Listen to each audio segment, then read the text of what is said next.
I'm Raul de Lima. I'm the initiator of this brand, Custard, together with two of my associates, Robbie and Fernando. And today we're standing in front of our Custard flagship store, which opened in 2022 on the 1st of March.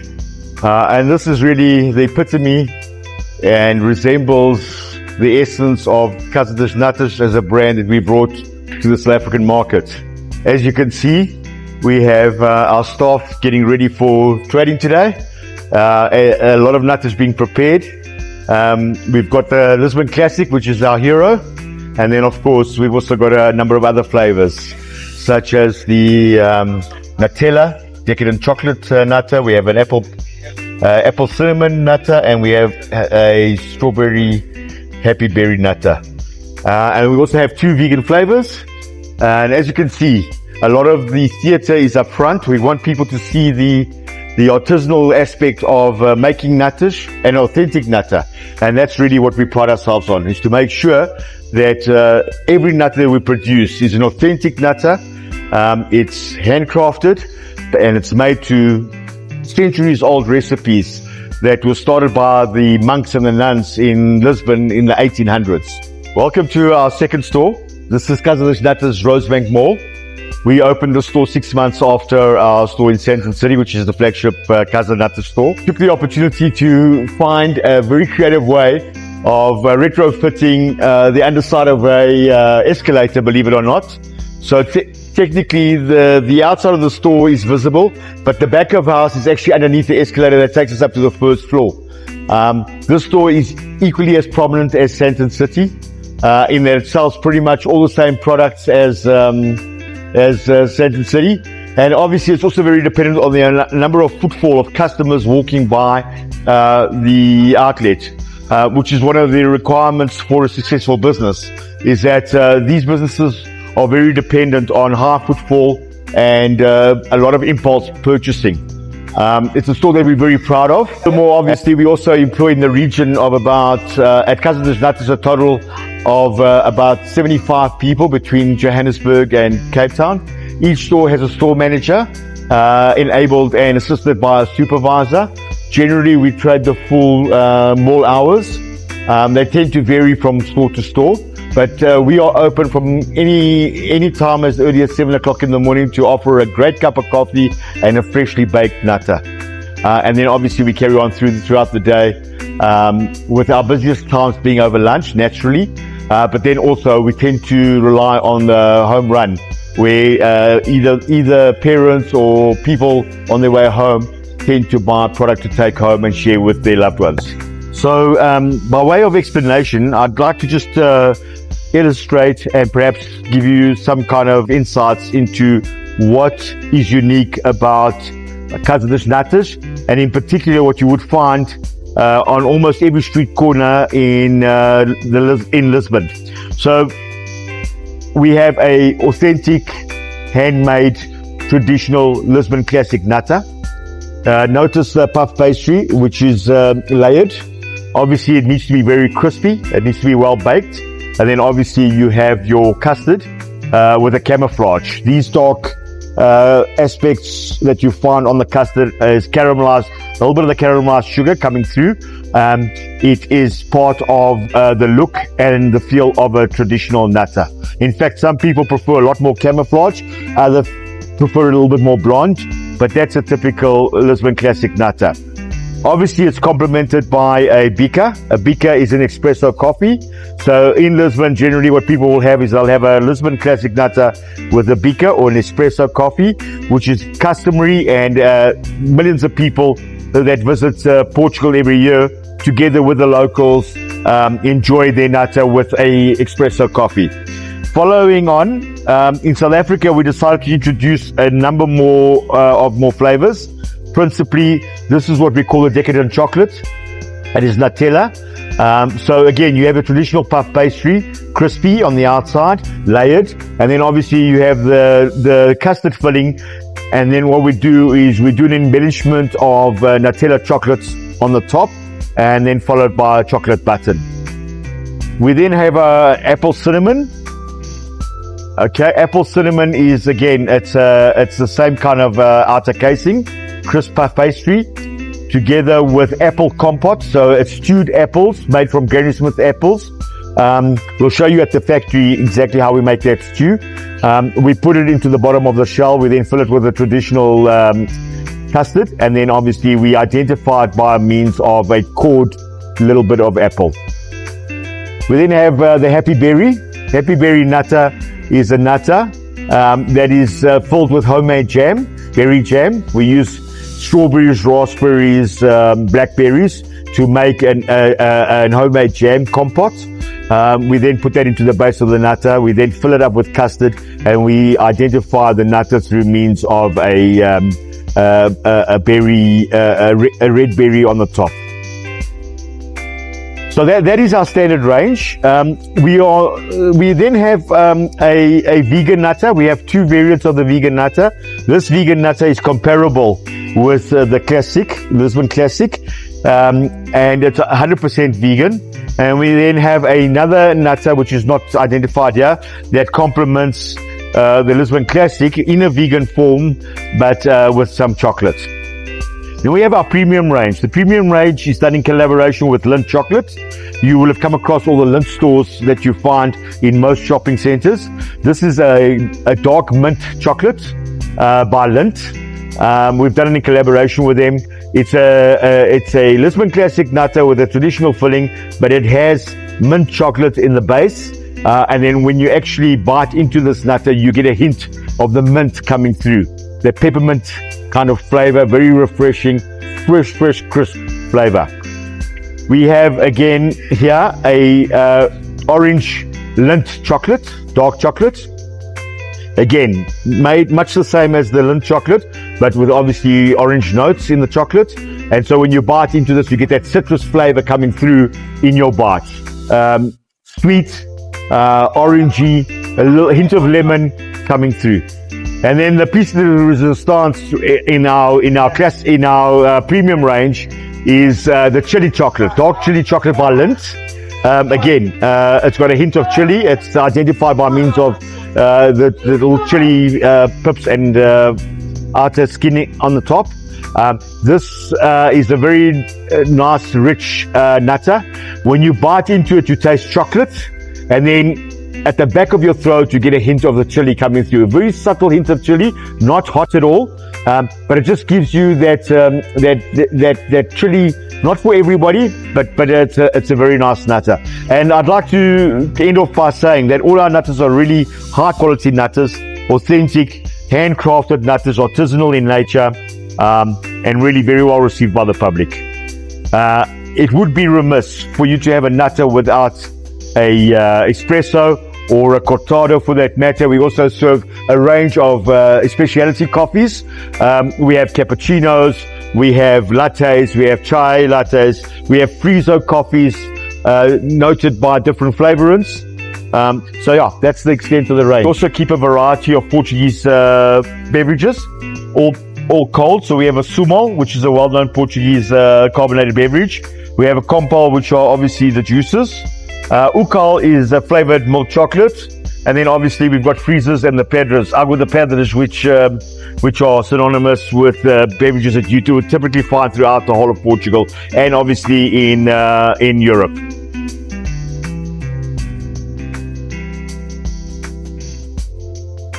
So we've just arrived back at the Troivel Hotel. This is another business that we own, but this is essentially where the Custard Nuts concept was born. It was born through an anecdotal conversation that I was having with my partners. It dawned upon us that we would like to introduce something that potentially would do justice for a product that is synonymous with Lisbon and in Portugal in particular, and that is the pastel de nata, authentic from Lisbon. So this is Custard Nuts Troivel Hotel. We used the hotel initially to do all the research and to have all the learnings of how to make a great pastel de nata, and that's where we started our craft. So what we're going to do now is we're going to take you into the back of house and we're going to show you how we mold a pastry that makes form of the shell for the pastel de nata. So welcome into our production area. These ladies are our ladies that produce the products in this facility. We start off by mixing the dough. We then flatten the dough in the dough sheeter, and then what happens is we cut the dough into a circular form. And what you can notice here is that we have all these circular aspects over here. So it starts off with a very tight roll, and then it ends up with a wider roll. That goes into an aluminium mold such as this. And as you can see, this is how you go about shaping the actual mold. It's quite a delicate process. Noktula here is going to show you how she goes about it. So what she does is she obviously uses her thumb to press the actual dough into the mold. It's quite a process because what we want to do is we want to ensure that the layering of the pastry is done in such a fashion that when we bake it, you have those various layers coming through. Now, as you can see, Noktula is an expert, and Noktula didn't know how to bake. She was with the Travel Hotel for many years, and when we decided to go about developing this concept, we asked Noktula if she was willing to learn, and she was. She showed a lot of enthusiasm, and she was the original lady that was taught by João Batalha, all the way from Malveira, Lisbon, a baker, a master baker, who actually came to South Africa to come and teach us how to make an authentic nata. So Noktula is a testament to somebody that's been taught how to make an authentic nata the way it should be done. As you can see, she's quite fast. She's then gone on and taught all these ladies. And all these ladies have been with us for a long time, eh? Almost since the beginning.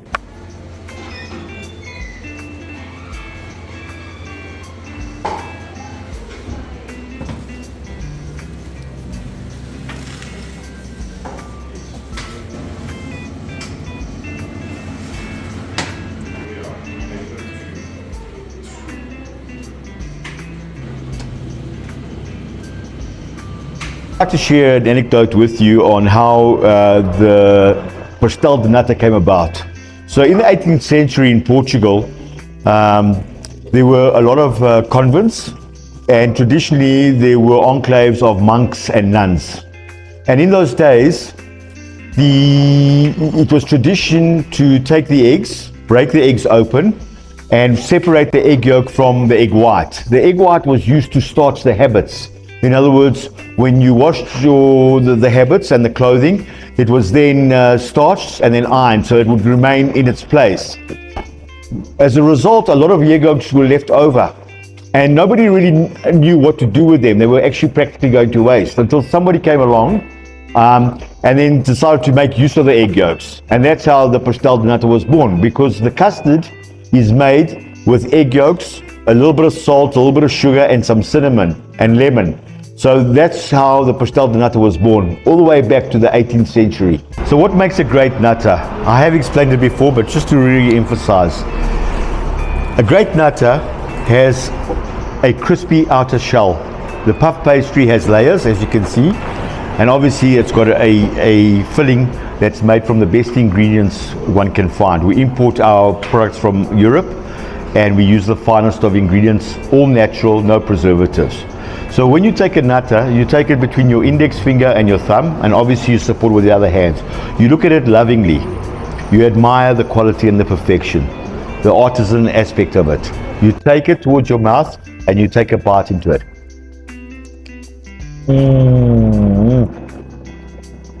Delicious.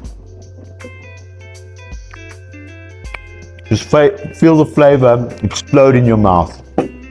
It's so difficult to describe, but it's euphoric. It makes you feel good. And then generally you take another bite.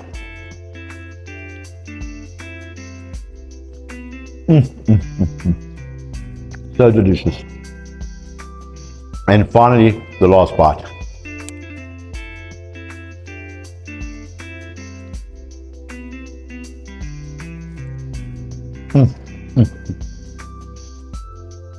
Delicious. Followed by good cup of coffee.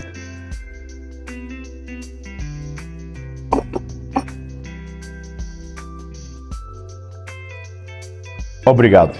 So Casa dos Natas was born 2 years ago, almost to the day. We now have 5 locations. We have Casa dos Natas in Center City, which is our pilot and first flagship outlet. We then moved on to Rosebank Mall. A couple of months later, we opened Casa dos Natas in the Mall of Africa. We then opened in Tiger Valley, Belleville in the Cape. And more recently, we've just converted this coffee shop at the Twivel Hotel, which incidentally was where the Natas concept was born. But we decided to do justice and go full circle and actually open a factory outlet here. We also have 2 wholesale bakeries where we manufacture bulk for the industry, hospitality industry in particular. And that's where we are now. We are looking at future growth. We believe that the brand can be expanded throughout South Africa. One of the recipes for success is that we're going to be located in high footfall locations. So hence your regional and your national shopping centers, followed obviously by busy strip malls. I'm now going to show you the configuration of how Natas are sold. We normally typically sell them in a 2 box. We have a 4 and we have a 6. I'll show you how we pack a 6. This packaging was designed in Portugal, and essentially it's actually designed to ensure that your Natas are kept safely while they are in transit between where you have bought them to wherever you're taking them. So what you do is you take one, place it over another one, and you slide them into the box carefully. It's quite compact. Take your next row, place them into the box. We'll then close them with a fold, and there you get your Natas nested in the box, protected, nice and compact. If it shakes around, they are preserved and they are protected. Furthermore, if you wish, you can offer this as a gift. We've got some beautiful postcards which you can write a message on to your loved ones or your friends, and you can put a nice message to it coupled with a pack of Natas, which we think is a great little touch. So instead of buying chocolates or flowers, try gifting some Natas. Now that I've explained to you how Casa dos Natas came about, I'd like to showcase the Twivel Hotel to you. We are standing in the lobby on the ground floor. We're going to take a tour through the building. So first point of call is to go to the roof, where I can show you something wonderful. Please follow me. Mongani is our lift driver. We are standing in a old school industrial lift that will take us to the roof. Up you can see the skyline.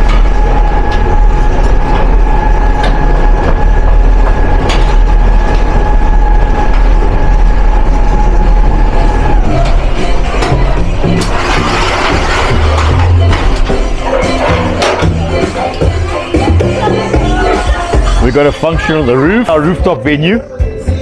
We have functions here, we have entertainment, and this is where people come to have fun at the Twivel Hotel. As you saw earlier, we've got a rooftop venue that overlooks the skyline, the Johannesburg skyline. It's beautiful to watch as the sun sets and as the lights come on in all the buildings. So you see a transformation from the afternoon through dusk and then obviously into the evening. We are having a function here today. As you can see, a whole lot of pretty ladies, and I'm sure they're going to have a wonderful time. All right, we're on the second floor. This is where our banqueting and conferencing center is located. Let me show you around. This is a multi-purpose venue that we use for a number of aspects. We obviously have training style, which is obviously the rows of chairs. We then also have conference style. We have round tables for banqueting. So pretty much we can change up this room to suit most needs. The seating capacity is anything between 80 people seated for a banquet at round tables to 120 people seated cinema style for training or for a conference. We're on the first floor and I'm going to show you a few of our rooms. This is our suite room number 1. This sleeps 4 people. It's quite a generous room to the extent that it can accommodate a whole family. And as you can see, nicely appointed, not overdone. It's very simple but nice, neat, clean. It can sleep 4 people, in essence a family and 2 children. The average rate for a room of this nature goes for about 850 Rand a night, excluding breakfast.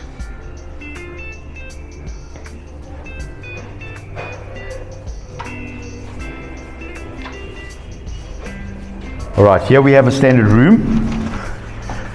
Here we have a standard room, sleeps 2 comfortably, obviously with all the amenities. 3-star standard, very reasonable room rates at about 650 to 700 Rand a room night, excluding breakfast. We do offer breakfast, obviously at an extra. Here we've got a proposition which really is what we refer to as our gin garden bar. This can be privatized, so pretty much the various venues that I've already shown you, including this one and the next one I'm going to show you, can be privatized for private functions, where we obviously set it up for your needs, and you can have an exclusive area where you can enjoy yourselves and your for any celebration that you might want to have. I'm going to take you up to the glass house. Right, here we have a setting for a private function that we're going to be hosting later. As you can see, it's private. It's quite unique that it's actually located within a glass house with an external deck with a beautiful line of sight of the city skyline.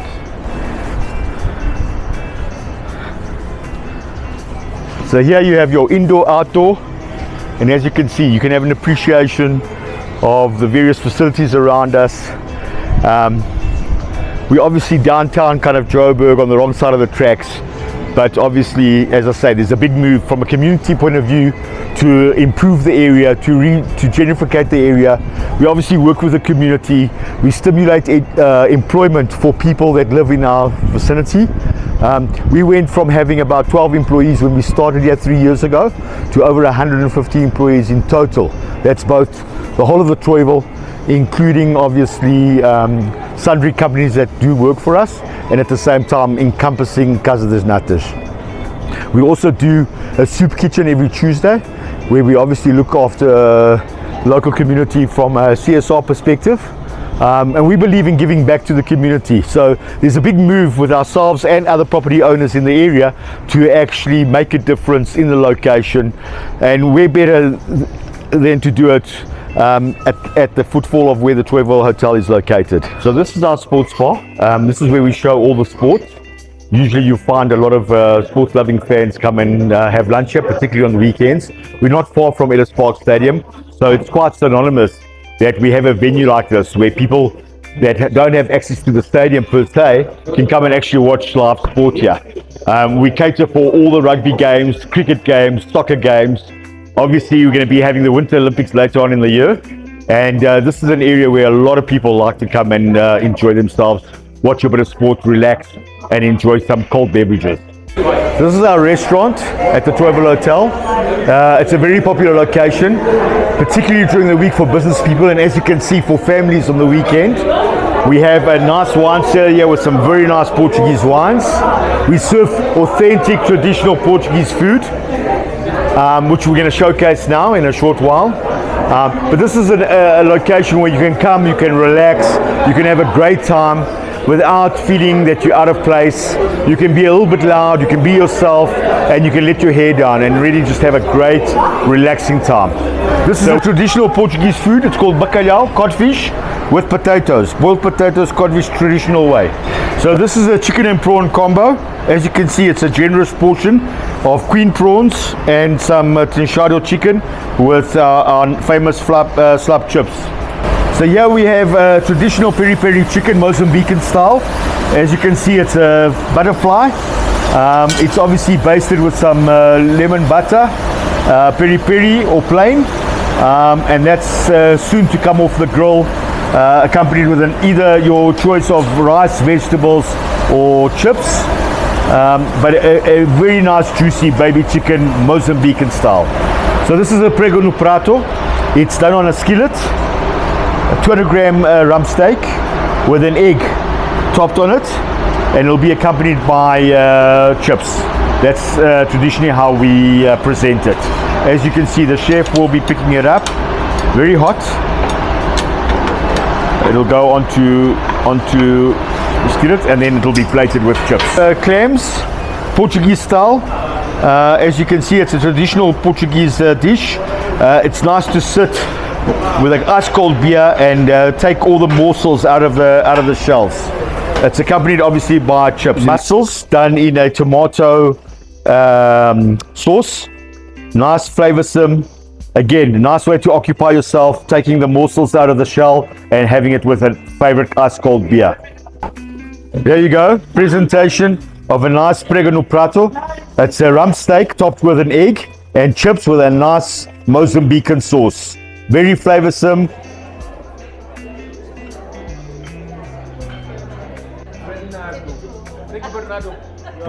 So here you got Bernardo, our barman, pouring a traditional Portuguese beer, Superbock. This is by far our most popular beer. People that patronize our establishment love this beer. Great tasting, strong, fresh beer with a crispy taste. So the Tribal Hotel is also known for its traditional Portuguese dishes. We have dobrada, which is Tart. We have feijoada, which is a bean casserole. We have jardineira, which is a meat dish with peas, potatoes. We have cozida portuguesa. Not only do we have a retail offering in the form of Custard Nutters retail outlets, we also have a centralized bakery, both in Joburg and in Cape Town, where we manufacture wholesale products for the hospitality industry. We supply coffee shops, restaurants, and hotels. We took a view to invest in this historic hotel, an iconic property that was built in 1939, which today finds itself perhaps on the wrong side of the tracks. It's close to the Johannesburg CBD, not far from Maboneng. We made a considerable investment, much against people's advice, but the proof is in the pudding. People come from far and wide to come and patronize our establishment. It's a destination for people to come and visit and have an enjoyable time. It just goes to show that if you invest and you're committed and you're looking to improve people's lives, that you can get a following and develop and create a sustainable business.